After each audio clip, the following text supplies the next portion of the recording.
बिस्मिल्लाहिर्रहमानिर्रहीम। उम्मीद है कि आप सब खैरियत से होंगे। आज हम डिस्कस करने जा रहे हैं minimum spanning tree. Minimum spanning tree क्या होता है? फर्स्ट ऑफ ऑल हम देखते हैं मिनिमम स्पैनिंग स्पैनिंग ट्री की डेफिनेशन क्या है। Minimum spanning tree is a connected weighted graph. ये कनेक्टेड वेटेड ग्राफ होता है। Is a spanning tree that has the smallest possible sum of weight of its edges.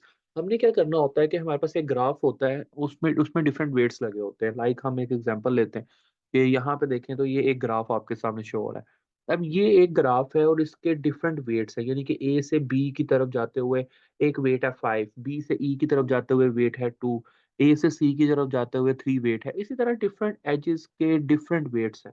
अब इन weights के according हमने एक तो मिनिमम वेट फाइंड आउट करना है और मिनिमम ग्राफ बनाना है। जैसे कि इस ग्राफ से हमने ये जो पूरा ग्राफ है, इससे हमने ये ग्राफ जनरेट किया है। ये एक मिनिमम स्पैनिंग ट्री है। ठीक है, हमारा हमें ये प्रॉब्लम दी गई थी। हमने क्रूशियल एल्गोरिदम को यूज करते हुए ये मिनिमम स्पैनिंग ट्री डिजाइन किया है। ओके, अब मैं यहाँ तक तो समझाने के बाद आगे चलता हूँ। दो किस्म के हमारे पास एल्गोरिदम्स होते हैं मिनिमम स्पैनिंग ट्री में। First is the Kruskal algorithm and second is the Prim's algorithm. Kruskal algorithm को हम पहले डिस्कस करते हैं। ये जॉब्स क्रूस्कल ने इंट्रोड्यूस करवाया था 1956 में, और प्रिम्स एल्गोरिदम रॉबर्ट प्रिम ने 1957 में इंट्रोड्यूस करवाया था। ओके, हम आगे चलते हैं।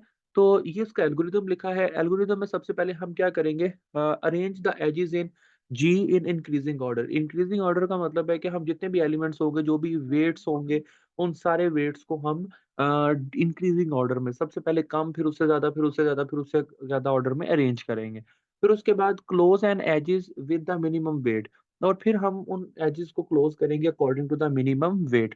Include it is spanning tree T, add an edge at least weight to T, और it if it does not create a cycle. इसमें साइकिल नहीं बनेगा।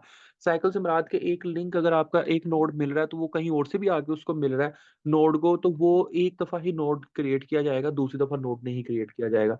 मजीद मैं इस एल्गोरिदम को एक डायग्राम से और एक एग्जांपल से क्लियर करने की कोशिश करता हूँ। आपको ये एल्गोरिदम बड़े आसानी से और बड़े अच्छे तरीके से समझ आ जाएगा।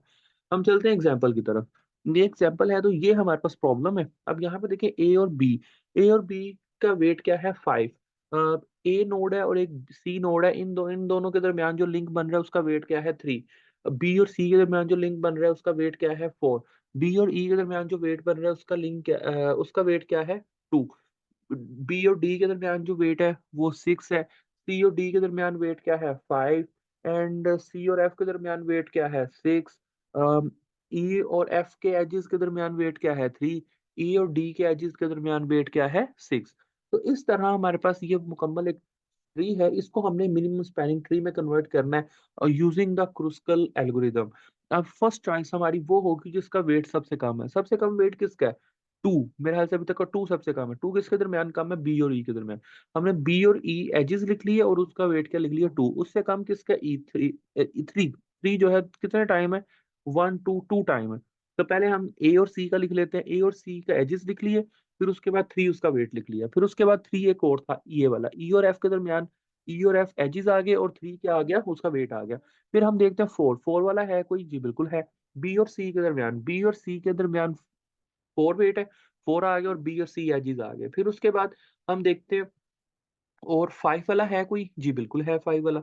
तो हम 5 को यूज करते हैं। 5 एक है, दो अ, दो वेट्स जो है वो 5 के हैं। ओके, पहला वेट हमारे पास क्या है 5 का? ए और बी के दरमियान हमने लिख लिया। फिर उसके बाद सी और डी के दरमियान हमने लिख लिया। ओके, फिर उसके बाद 6 वेट किसका है? 1 2 3 4। 4 वेट है 6 के, तो चारों हमने लिख लिए। बी डी के दरमियान है, डी ई के दरमियान है, सी एफ के दरमियान है। ये ऊपर लाइंस क्या लगी हुई है ये बाद में बताता हूँ। फिर उसके बाद डीई और ईएफ, सॉरी सीएफ और डीएफ के दरमियान 6 वेटेड है। इस तरह हमारी टोटल 10 चॉइसेस आ गई हैं। ये एजेस आ गई हैं। देन उसके बाद हमने वेट को according to the increasing order लिख लिया है। ओके, अब हम देखेंगे सबसे पहले बी और ई। बी और ई का वेट क्या है? 2।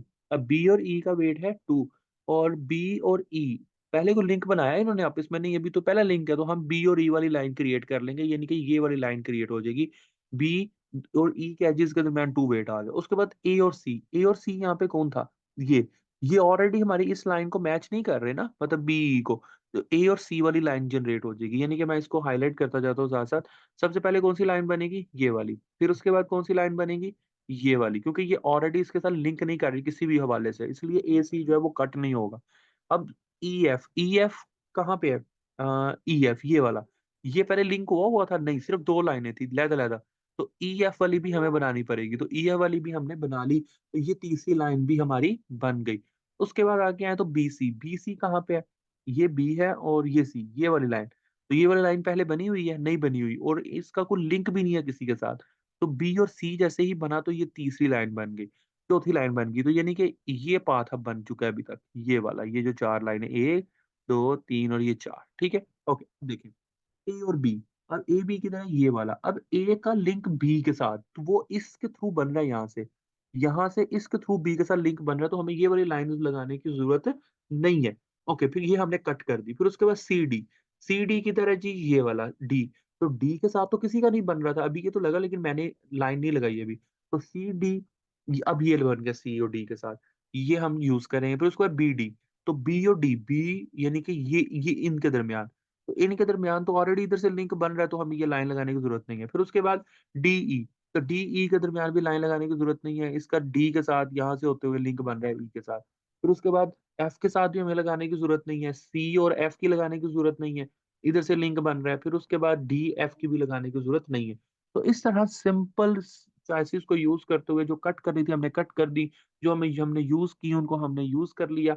तो इस तरह हमारे पास जो मिनिमम स्पैनिंग ट्री बना है according to the Kruskal algorithm वो ये बना। अब इसका वेट फाइंड करते हैं। 3 और 4 7, 7 और 5 12 और 12 और 2 14, 14 और 3 17। तो अब हमारे पास टोटल वेट क्या आ गया है? मिनिमम स्पैनिंग ट्री का 17।